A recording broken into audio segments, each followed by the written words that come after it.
ایک روز زلیخا نے حضرت یوسف علیہ السلام سے التجا کی کہ ذرا آنکھیں اٹھا کر مجھے دیکھو، تو فرمایا مجھے اندیشہ ہے کہ اندھا ہو جاؤ۔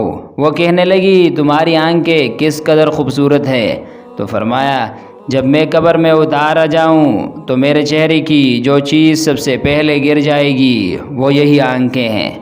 پھر کہنے لگی تمہارے جسم کی خوشبو کتنی اچھی ہے، تو فرمایا اگر میری وفات کے 3 بعد میری لاش کو سونگو تو باغ کھڑی ہوگی۔ زلیخا نے التجا کرتے ہوئے کہا آپ میرے نزدیک کیوں نہیں آتے؟